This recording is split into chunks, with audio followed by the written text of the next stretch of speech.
En los dos videos que vamos a presentar a continuación, vamos a abordar el tema de metales. Este tema es muy importante y lo vamos a dividir en dos partes. En una primera parte vamos a hablar acerca de la estructura de los metales, un poco acerca de las aleaciones y algunos tipos de tratamientos. Y en el segundo video vamos a hablar ya de los productos metálicos y sus aplicaciones en la construcción.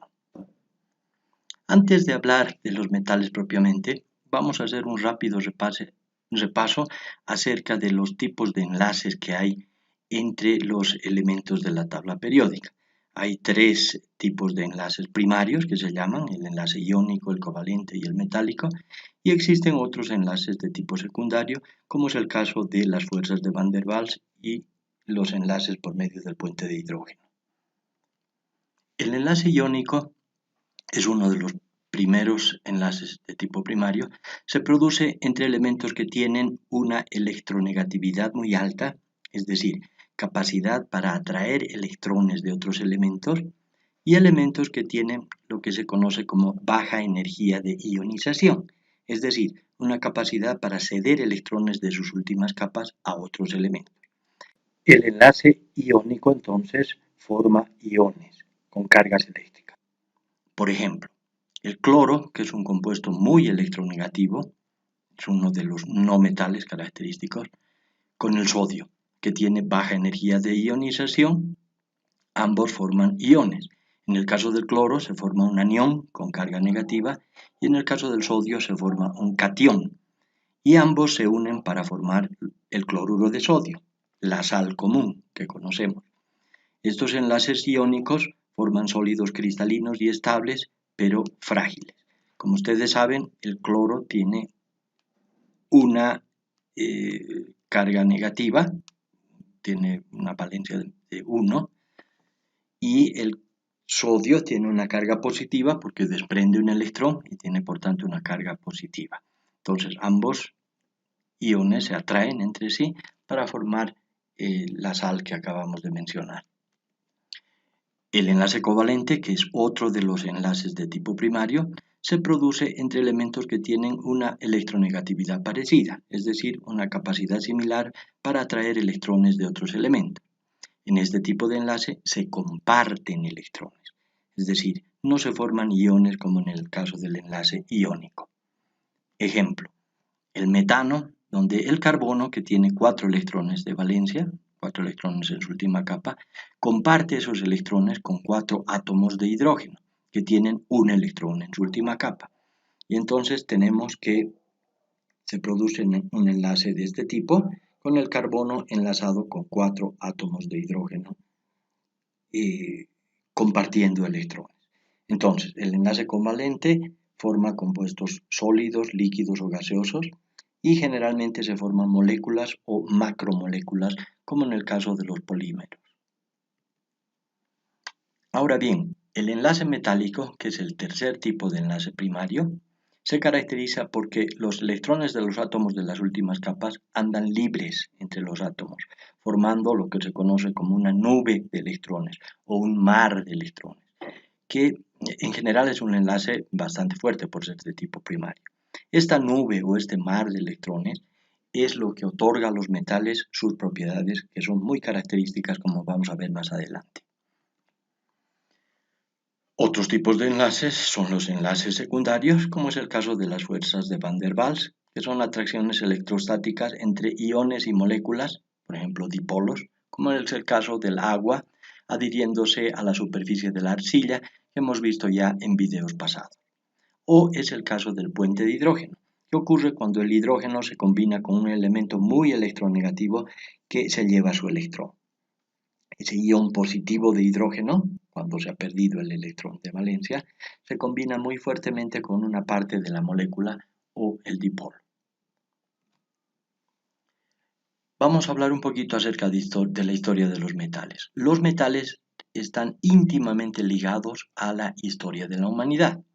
Los primeros metales en obtenerse fueron el cobre y el estaño, en su forma natural. ¿Por qué? Porque era más fácil obtenerlos, no se necesitaba una inversión demasiado grande de energía. De la combinación de estos dos se obtuvo el bronce como una aleación. resulta que los primeros elementos que fueron hechos de cobre resultaron ser demasiado débiles y blandos, se rompían fácilmente. Pero habiendo descubierto que juntando un poco de cobre con estaño se aumentaba de manera significativa la resistencia y la dureza del material, entonces se comenzó a hacer la aleación denominada bronce. La utilización del hierro fue bastante posterior porque se requería mucha más energía y se necesitaba alcanzar temperaturas elevadas, alrededor de los 1500 grados centígrados.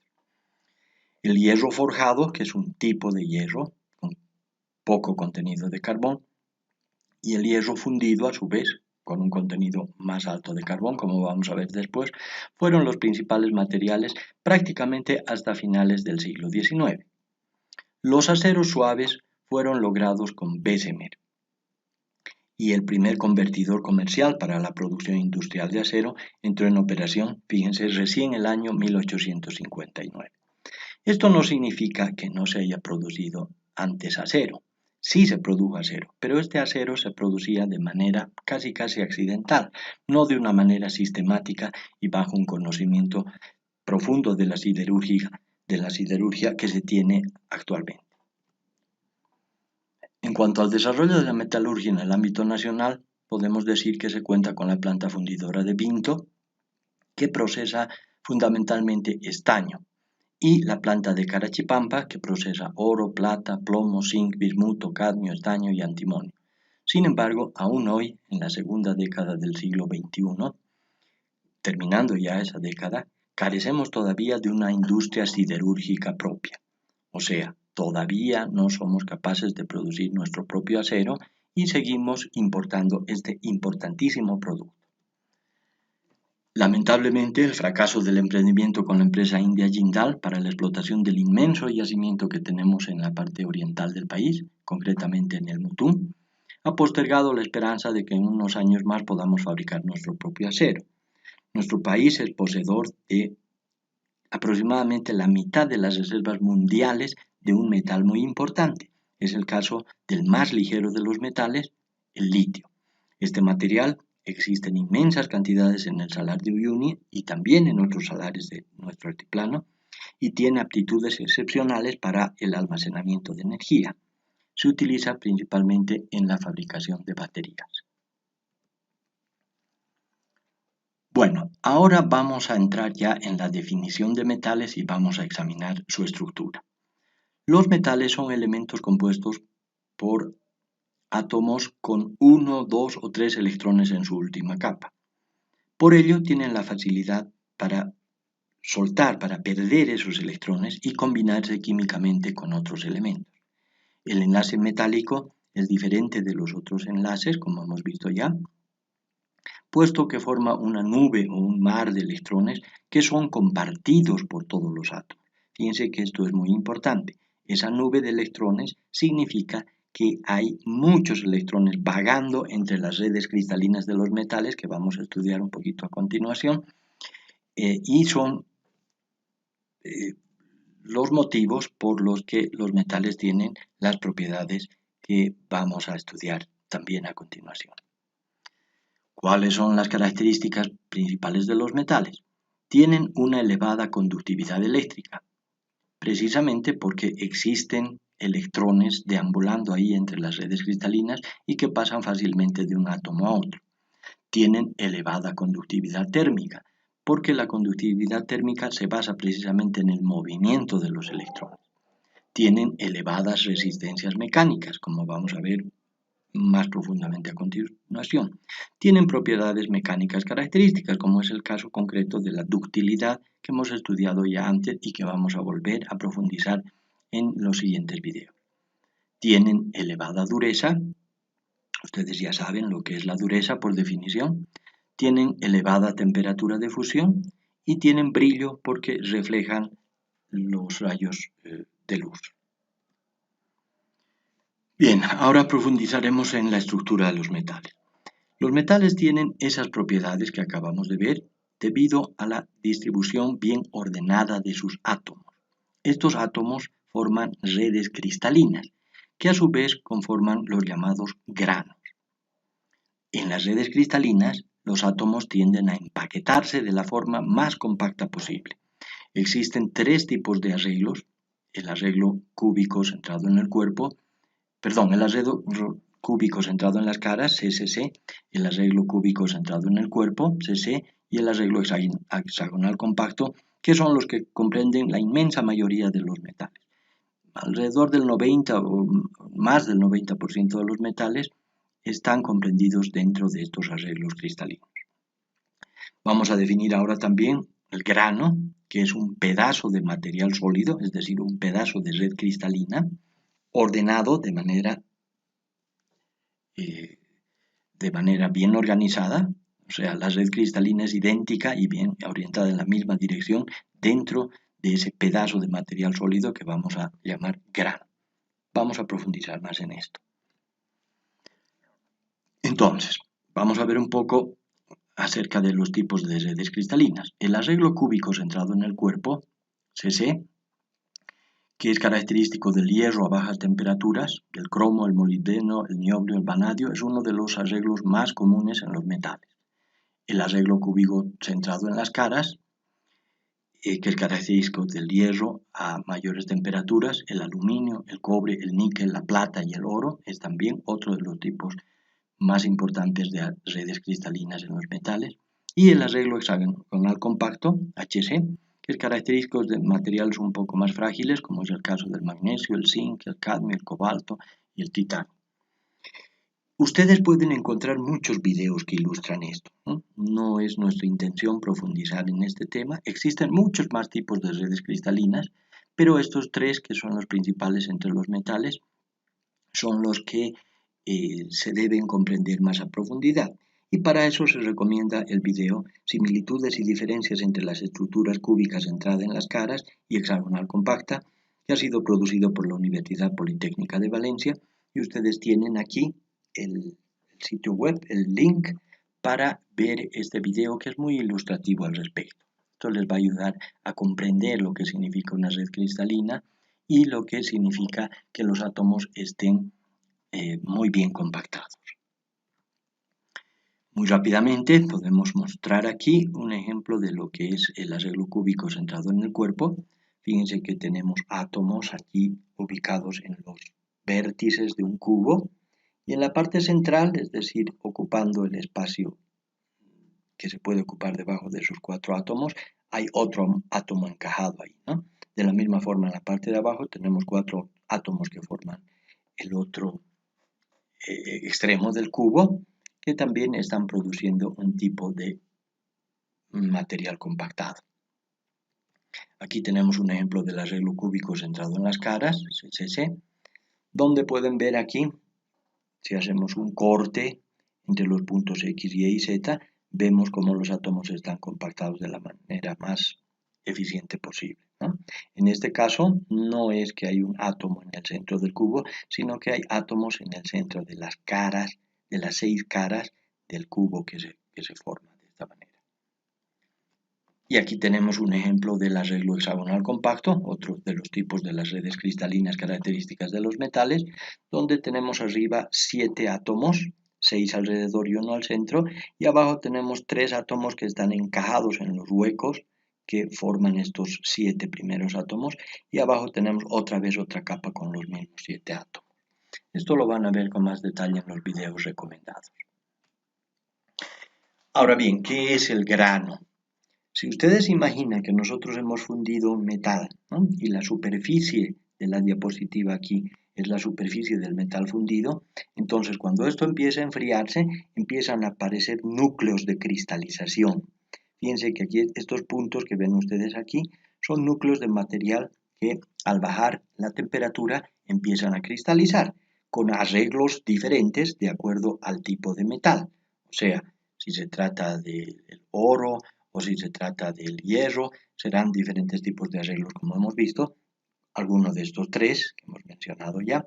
Y entonces, cuando el material va enfriando, cuando continúa el enfriamiento, esos núcleos de cristalización empiezan a crecer de esta manera y se van desarrollando poco a poco y como ustedes pueden ver aquí, llega un momento en que esos núcleos de cristalización ya no pueden crecer más porque chocan con los núcleos vecinos. Y entonces se van formando los granos, ¿no? Aquí tenemos la estructura granular, donde se ven diferentes granos, donde en el interior existe una red cristalina bien organizada. Pero puede ser que esta red cristalina, no puede ser, en realidad es así, esta red cristalina tiene una orientación diferente a la de los granos vecinos. ¿Por qué? Porque se han formado a partir de diferentes núcleos de cristalización. Dentro de cada uno de estos granos existe alguna de estas redes cristalinas, que puede ser la cúbica centrada en el cuerpo, la cúbica centrada en las caras o la hexagonal compacta. Y aquí tenemos entonces un ejemplo de 3 granos vecinos, colindantes, y como pueden ver aquí se forma una cosa muy interesante, es lo que se conoce como el borde de grano, es decir, la frontera que se forma entre dos pedazos de redes cristalinas bien organizadas, es decir, entre dos granos, ¿no? Bueno, aquí tenemos 3 granos, pero se puede ver las fronteras entre ellos. Y ese borde de grano es muy importante porque otorga a los metales como los conocemos una serie de propiedades. Por ejemplo, si este material va a romperse en algún momento, lógicamente que lo va a hacer por el borde de grano. Va a ser mucho más difícil que el rompimiento o la fractura ocurra dentro del grano. Lo que va a ocurrir normalmente es que se va a producir una ruptura aquí en el borde de grano. De la misma manera, si este metal empieza a oxidarse, la oxidación va a atacar primero al borde de grano, que es la parte más débil del conjunto. O si comenzamos a fundir este metal, entonces la fundición se va a producir también primero en los bordes de grano. Entonces, este borde de grano es un aspecto importante a tener en cuenta porque de eso se van a derivar algunas propiedades importantes de los metales. Ahora vamos a hablar un poquito acerca de las aleaciones. Las aleaciones son mezclas de 2 o más elementos en los que por lo menos uno es metal. Los componentes deben mezclarse suficientemente de manera que se obtenga homogeneidad en la mezcla y se mantenga el carácter metálico del producto. Fíjense que esto es muy importante. Aunque alguno de los elementos de la aleación no sea un metal, como es el caso del acero que se mezcla con el carbono, que no es un metal, pero debe mantenerse el carácter metálico del producto. ¿Qué quiere decir esto? Quiere decir que deben mantener las características que hemos estudiado en una diapositiva anterior. Es decir, si bien hay algún compuesto de aleación que no es un metal, pero el conjunto mantiene las propiedades de los metales. Para una mejor comprensión de la estructura de las aleaciones, se recomienda el video de YouTube denominado Estructura de las aleaciones de la famosa Khan Academy, que tiene este video en español, y aquí tienen ustedes el link correspondiente. Sería muy ilustrativo para ustedes que puedan ver ese video. Entre las aleaciones existen una variedad muy grande de aleaciones. Vamos a concentrarnos en esta primera parte en las aleaciones ferrosas, porque producen los materiales que más se utilizan en la construcción.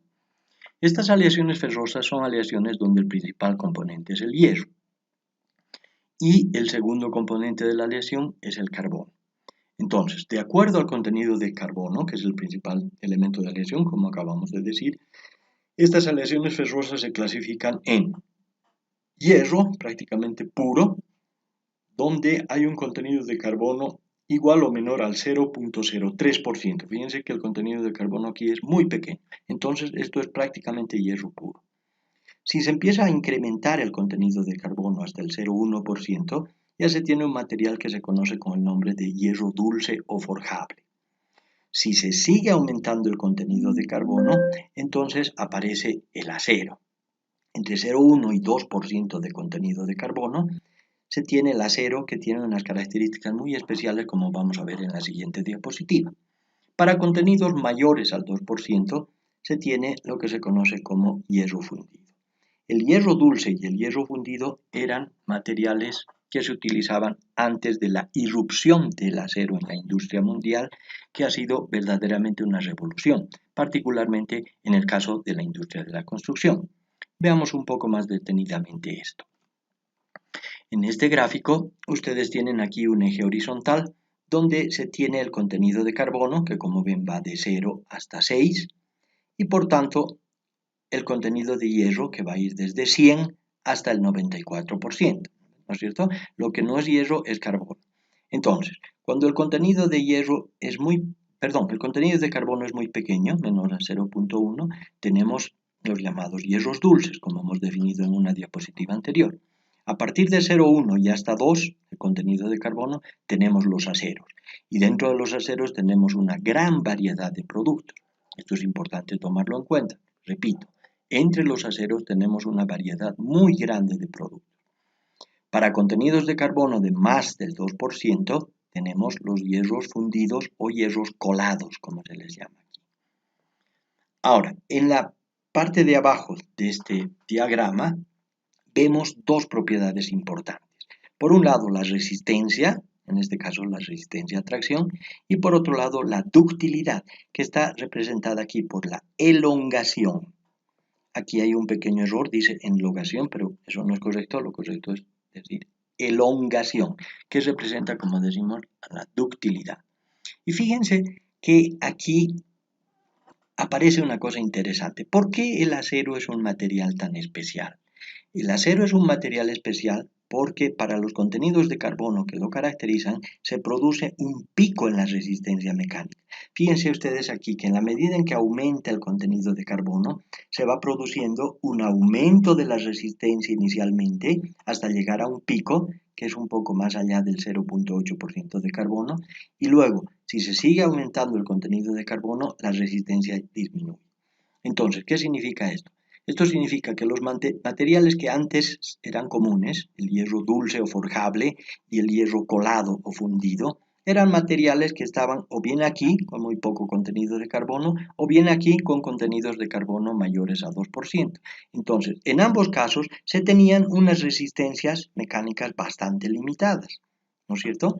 Entonces, cuando se descubrió el acero, se vio que para contenidos de carbono entre 0,1 y 2 se obtenía un pico en la resistencia mecánica. Entonces, esta es la razón por la que el acero se ha convertido en un material tan importante para la industria, por un lado, y para la construcción, por otro lado. Fíjense que aquí nosotros hemos señalado, hemos destacado este punto, este cruce entre estas dos curvas, que se produce más o menos para un 0,2 a 0,3% de carbono. Y eso se debe a que esos son los aceros que más nos interesan. Para la construcción nos interesa mucho la resistencia mecánica, pero no solamente nos interesa la resistencia mecánica, porque con mayores contenidos de carbono podríamos tener mayores resistencias. Nos interesa también la ductilidad del material. Como ustedes recuerdan, la ductilidad es la capacidad de sufrir deformaciones plásticas antes de la rotura. Los materiales de construcción deben ser, además de resistentes, dúctiles. Entonces, en este punto es que se produce la mejor combinación de resistencia y ductilidad. Y ese punto se produce más o menos para el 0,2 a 0,3% de contenido de carbono. Y esa es la razón, repito, por la que los aceros para la construcción tienen generalmente esos contenidos de carbono. Cualquier pregunta que ustedes quieran hacer sobre esto, estamos prestos a aclarar las dudas que puedan aparecer. Aquí debemos decir también que esta segunda curva que muestra la elongación o la ductilidad nos muestra claramente que para los materiales con bajos contenidos de carbono se tiene una alta ductilidad, pero para los materiales con mayores contenidos de carbono se tiene mucho menos ductilidad. Esta es la razón por la que el hierro dulce o hierro forjable tiene mucha ductilidad, en tanto que el hierro fundido o colado, que tiene contenidos de carbono mayores a 2%, como hemos dicho, tiene prácticamente una ductilidad nula, ¿no? Continuamos. Entonces, en base a lo que acabamos de decir, el acero es una aleación de hierro-carbono con contenidos de carbono entre 0,1 y 2%. Se puede clasificar al acero por el contenido de carbono en materiales llamados hipotectoides, con contenidos de carbono menores al 0,8%. Ahorita vamos a hablar un poquito más de esto. Formados por ferrita y perlita, que son los constituyentes del material en sí. Podemos hablar de aceros eutectoides con 0.8% de carbono formados solamente por perlita, o aceros hipereutectoides con más del 0.8% de carbono formados por perlita y cementita. Es decir, aquí, en la medida en que hay más contenido de carbono, ese carbono se va organizando de diferentes maneras dentro de la masa de material que la conforma el hierro. Entonces, si volvemos aquí, vemos que ese 0.8% que se denomina eutectoide, en realidad significa que para este contenido de carbono se tiene la menor temperatura para el paso del material sólido al material líquido.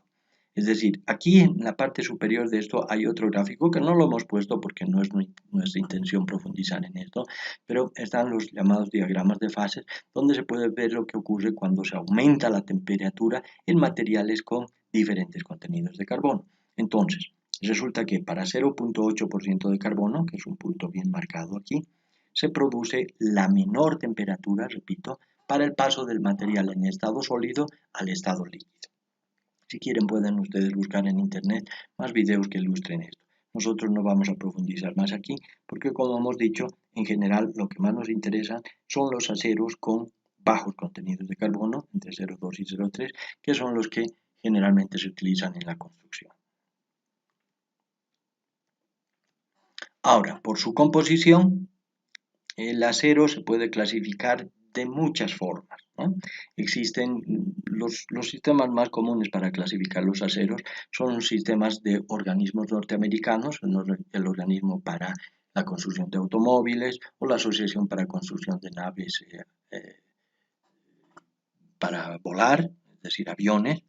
Y tenemos aquí, por ejemplo, la clasificación SAE 1020, donde este 20 nos indica que se trata de un acero con 0.20% de carbono sin otros elementos de aleación. Este es un acero típico de construcción. O podemos tener aceros SAE 10-120 con un contenido de carbono de 1.20 sin otros elementos de aleación también, que sería un acero con bastante mayor contenido de carbono para otras aplicaciones que pueden ser proyectiles, pueden ser muelles de movilidades, pueden ser herramientas de trabajo, etcétera, etcétera. O otro tipo de clasificación, la clasificación AISI 4340, por ejemplo, donde otra vez estos últimos números indican el contenido de carbono, 0.40 en este caso, y los primeros números indican que existen otros elementos de aleación, que pueden ser titanio, vanadio, molibdeno, cromo, etcétera, etcétera. No es nuestra intención profundizar en esto, pero simplemente queremos hacerles notar que existen sistemas de clasificación para la utilización del acero en diferentes aplicaciones. El acero se obtiene por diferentes procedimientos. El más común antes del surgimiento del procedimiento del BSM era el procedimiento Martin-Siemens con los llamados hornos de hogar abierto, que eran muy comunes al principio, donde se producía acero en grandes cantidades. El procedimiento de BSM permitió obtener aceros con mucha más precisión en el contenido de carbono, y en este caso se utiliza un dispositivo tipo PERA, ¿no?, en el que se va metiendo oxígeno para fundir el mineral de hierro y de esta manera retirar el carbono que podía estar en demasía, producto de las cenizas y los combustibles para calentar el material. Últimamente lo que más se utilizan son los llamados hornos eléctricos, donde se recicla chatarra, es decir, ya se utiliza bastante poco mineral de hierro para obtener el hierro y el acero, y se utiliza mucho material reciclado, lo que se conoce como chatarra, y generalmente esto nos permite obtener también aceros especiales, aceros inoxidables, resistentes al calor, aceros para herramientas, para proyectiles, etcétera, etcétera. Entonces, algunas de las propiedades del acero que hemos visto ya pueden también ser modificadas por otras vías, ¿no? Aquí vamos a mencionar los principales factores que influyen en las propiedades del acero. En primer lugar estarían los defectos y las imperfecciones en las redes cristalinas, es algo de lo que vamos a hablar un poquito a continuación. El tamaño del grano, ya sabemos lo que es el grano. El contenido de carbono, que lo hemos mencionado ya. Los elementos de aleación, que pueden permitirnos tener aceros especiales, como el caso del níquel, el cromo, el vanadio, etc. Los tratamientos térmicos, que es algo que nos interesa y vamos a desarrollar también más adelante. Los tratamientos superficiales para algunos casos concretos de utilización del acero, los tratamientos mecánicos, que también nos interesan, el tipo y cantidad de constituyentes. Aquí nos referimos a la ferrita, la perlita, la cementita, que son constituyentes de los diferentes tipos de aceros, como hemos visto ya. Vamos a hablar un poquito ahora acerca de los defectos e imperfecciones en las redes cristalinas. Como hemos visto, esas redes cristalinas que se organizan de acuerdo a los tres sistemas básicos que hemos mencionado ya, los arreglos cúbico centrado en el cuerpo, cúbico centrado en las caras y hexagonal compacto, esas redes cristalinas tienen generalmente muchos tipos de defectos. Estos defectos pueden ser defectos puntuales, como es el caso de los átomos vacantes, es decir, la ausencia de algún átomo en determinado sitio de la red cristalina. Pueden ser impurezas intersticiales, es decir, átomos generalmente más pequeños que entran en los intersticios de las redes cristalinas con átomos más grandes. Pueden ser impurezas por átomos sustitutos, es decir, cuando aparecen elementos de un tamaño similar, con átomos de un tamaño similar, entonces esos átomos, en vez de meterse en los huecos, sustituyen a átomos del material base. Pueden ser defectos lineales, que se conocen también generalmente como dislocaciones, que son interrupciones en la continuidad de la red cristalina. Estas dislocaciones son muy importantes porque son las que nos permiten la deformación plástica y la ductilidad que conocemos en los metales.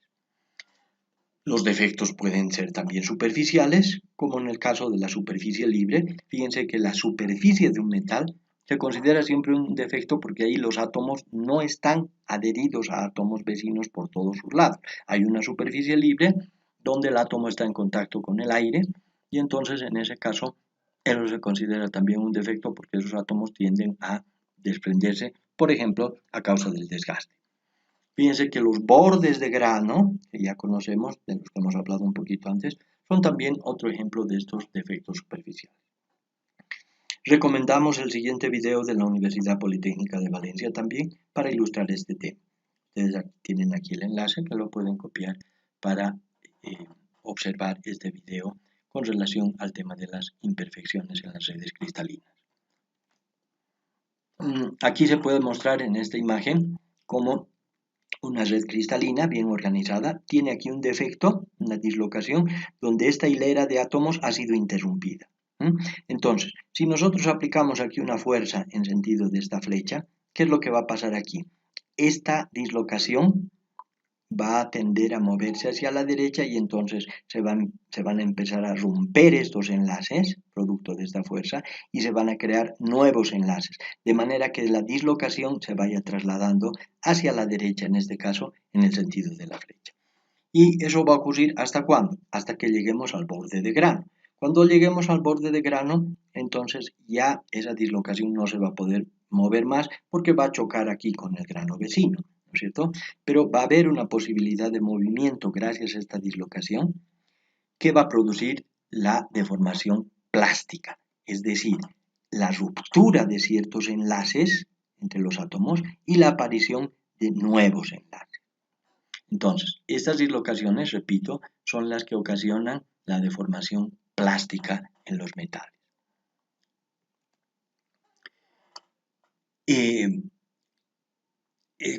Con los esfuerzos, como ustedes acaban de ver en la anterior diapositiva, las dislocaciones tratan de moverse al mismo tiempo, en diferentes planos, obviamente de acuerdo a la orientación de la red cristalina dentro del grano. Cuando estas se intersectan unas a otras, es decir, cuando se consigue el llegar al borde del grano, entonces se necesita un mayor esfuerzo para continuar la deformación. Esto creo es fácilmente entendible. A ese fenómeno se le conoce como endurecimiento por deformación. Es decir, el metal, para continuar su deformación plástica, llega un momento en que va a necesitar más fuerza. ¿Por qué? Porque ya se ha llegado al borde de los granos al deformarse las dislocaciones en el sentido que indican los esfuerzos. Existe también otro tipo de endurecimiento importante, es el endurecimiento por dispersión, que significa el aumento de la resistencia por la introducción de defectos intencionalmente introducidos, defectos puntuales en la estructura de la red cristalina, pero de manera controlada, ¿no? estas partículas introducidas generalmente entre los intersticios de la red cristalina base obstaculizan el movimiento de las dislocaciones. Esto es lo que pasa concretamente cuando introducimos carbono en el hierro para formar el acero. Entonces, esos átomos de carbono van a ocupar intersticios dentro de la red cristalina base del hierro y entonces producen un endurecimiento por dispersión porque es más difícil que las dislocaciones se muevan porque existen unos átomos metidos ahí en los intersticios que hacen que se requiera una mayor energía para producir el movimiento y por tanto la deformación plástica. Vamos a hablar un poco acerca de los tratamientos ahora en los metales.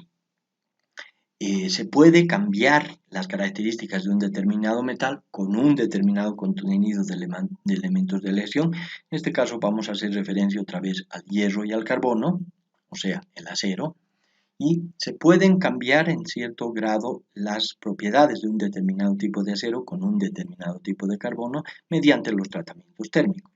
Es el caso del recocido, que es un calentamiento del material hasta lo que se llama austenización. Eso quiere decir un cambio en la estructura base de la red cristalina y el material se ablanda y luego producir un enfriamiento lento. Si ese enfriamiento es lo suficientemente lento, generalmente dejando el material en el horno apagado, entonces se produce un ablandamiento del metal. Entonces, el tratamiento térmico llamado recocido lo que produce es un ablandamiento del metal. ¿Qué quiere decir esto? Disminución de la resistencia, pero aumento de la ductilidad. Se puede producir el normalizado mediante un tratamiento térmico que consiste también en el calentamiento del material hasta la austenización, que quiere decir hasta el cambio de la estructura base de la red cristalina, seguido de un enfriamiento al aire, esta vez más rápido que en el caso anterior, donde se logra que el material vuelva a su estado inicial. Este procedimiento se utiliza para corregir tratamientos térmicos realizados antes y que no han sido exitosos como se quería. Entonces se vuelve a la situación normal si quiere. Existe otro tratamiento térmico que es el temple, que es de nuevo el calentamiento hasta la austenización, pero esta vez seguido de un enfriamiento muy rápido. Ese enfriamiento puede ser metiendo el material en agua de sal, en salmuera, o en aceite. Y entonces lo que se consigue es, contrariamente al caso del recocido, se consigue un aumento de la resistencia y la dureza, pero una disminución de la ductilidad, es decir, el material se fragiliza. Es casi como si aumentáramos el contenido de carbono, ¿no? Pero fíjense que con un mismo contenido de carbono podemos nosotros jugar un poco con las propiedades realizando este tipo de tratamientos térmicos. Un cuarto tipo de tratamiento térmico es el revenido, que es un tratamiento a los metales que han sido previamente templados para reducir un poco ese aumento de la resistencia, ese aumento de la dureza y en este caso se ablanda el material ya revenido. Existen también tratamientos superficiales que son aplicados generalmente a elementos que necesitan dureza superficial. Es el caso de las herramientas, el caso de muchas piezas de maquinarias, el caso de los muelles de los camiones, etcétera, etcétera. Consisten generalmente en la introducción de una mayor cantidad de carbono y de nitrógeno en la superficie del metal, repito, para endurecerlo. ¿No? En el caso de la cementación, lo que se hace es adicionar carbono solamente a la superficie para endurecerla. En el caso de la nitruración, se trata del endurecimiento superficial mediante la absorción de nitrógeno a baja temperatura. Este procedimiento aumenta también la resistencia a corrosión. Existe la cianuración, que es el endurecimiento superficial por la adición combinada de carbono y nitrógeno en un baño de cianuro, por eso se llama cianuración.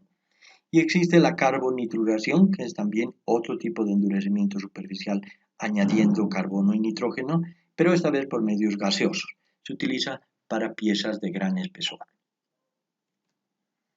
Tenemos finalmente los tratamientos mecánicos, que también nos interesan de manera especial por la razón que les voy a indicar a continuación. Están el trabajo en caliente y el trabajo en frío. El trabajo en caliente es la deformación plástica después del calentamiento por encima de la austenización o recristalización. Como hemos visto en el caso del acero, si se sube la temperatura por encima de los 700 grados, entonces el material se ablanda, ¿no? y entonces en ese caso se puede cambiar muchas propiedades de este. Se puede afinar el grano, es decir, hacerlo de un tamaño más pequeño, se puede eliminar defectos o minimizar sus consecuencias. Y en este caso, cuando el material está caliente, la deformación plástica es casi ilimitada porque existe poca resistencia, es decir, el material está ablandado. En este caso, el acabado superficial es relativamente deficiente y hay poca precisión dimensional. Existe también el trabajo en frío, que es la deformación plástica a temperaturas menores a la recristalización. Fíjense que esto de frío no quiere decir frío en los términos que conocemos vulgarmente, sino que quiere decir sencillamente por debajo de la temperatura de recristalización. Entonces, eso significa que si trabajamos a temperatura ambiente, estamos realizando un trabajo en frío. ¿Ya? Entonces, en este caso, la deformación se realiza con mayor esfuerzo, el material no está tan blando como en el caso anterior, y este trabajo en frío, tratamiento en frío, provoca un aumento de la dureza y la resistencia mecánica, pero disminuye la plasticidad. En este caso se produce un efecto parecido al del temple o del aumento del contenido de carbono, como hemos mencionado ya en diapositivas anteriores. Entonces, podemos hablar de dos tipos importantes de acero, particularmente cuando se van a usar en la construcción, y están los aceros trabajados en caliente, que se denominan normalmente aceros de dureza natural. Fíjense esto, por favor, es importante, recuerden, aceros trabajados en caliente se denominan aceros de dureza natural y presentan una fluencia muy pronunciada en su curva tensión-deformación. Ahorita vamos a profundizar esto. Y los aceros trabajados en frío, generalmente estirados en frío, que no presentan una fluencia pronunciada y para calcularla o para determinarla se debe definir una deformación dada y buscar la carga correspondiente en el gráfico tensión-deformación. Generalmente, en el caso de la construcción, se define una fluencia para una deformación plástica del 0,2%. Veamos ahora esto con más detenimiento. Si un acero de dureza natural, es decir, un acero trabajado en caliente, es sometido a un esfuerzo por debajo de la tensión de fluencia es la que produce deformaciones plásticas, entonces la deformación es totalmente elástica y al ser descargado recupera su forma y dimensiones originales. Repito, si un acero de dureza natural es sometido a un esfuerzo por debajo de la fluencia, hemos dicho que la fluencia es el inicio de la deformación plástica, entonces la deformación en este caso es totalmente elástica y al ser descargado ese material recupera su forma y dimensiones naturales. ¿Por qué? Porque como ustedes saben la deformación elástica es reversible. Ahora bien, si ese mismo acero es cargado por encima de la tensión de fluencia y luego descargado, este va a quedar deformado con una deformación plástica que va a corresponder a la magnitud del esfuerzo aplicado. Si ese acero es descargado y cargado nuevamente, entonces la curva tensión-deformación va a ser diferente y va a corresponder a la de un acero estirado en frío. Veamos esto con un gráfico. Ustedes tienen aquí un gráfico tensión-deformación. En el eje de las ordenadas están las tensiones, llamadas sigma aquí, y en el eje de las abscisas están las deformaciones, llamadas epsilon. Entonces, si nosotros empezamos a aplicar cargas a este material hasta sigma 1, estamos en la región elástica. Y si quitamos esa carga, el material va a recuperar su forma y dimensiones originales. Ahora bien, si seguimos cargando este material, va a llegar un punto en el que se va a producir la fluencia. Es decir, esas deformaciones elásticas hasta ese momento van a convertirse en deformaciones plásticas, es decir, deformaciones irreversibles. Si llegamos con las cargas hasta lo que hemos llamado sigma 2 aquí, ¿no? Esta línea puntuada, entonces vamos a encontrarnos aquí, ¿no es cierto?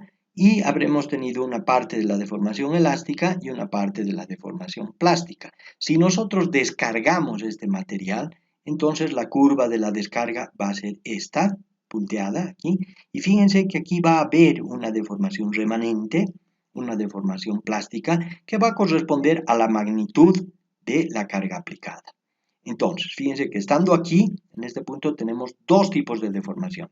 una deformación elástica que después es recuperable si quitamos las cargas, todo este tramo aquí, y va a haber una deformación plástica que no es recuperable. Entonces, repito, estando en este punto tenemos dos deformaciones. Una deformación elástica, que es la que se ha producido en este primer tramo de la carga, y una deformación plástica que se produce después. La deformación elástica es recuperable si quitamos la carga, pero la deformación plástica no. Eso mismo podemos verlo aquí, ¿no? Si aplicamos una carga hasta este punto, aquí tenemos una deformación total, donde se ve que esa deformación total está conformada por una parte elástica que se recupera y una parte plástica que permanece, ¿no? Que ya no se recupera más. Si nosotros volvemos a cargar ese material aquí, que es lo que hemos dicho hace un momento, entonces el diagrama de la nueva carga será este, y entonces aquí continuaremos a partir de este punto con las deformaciones.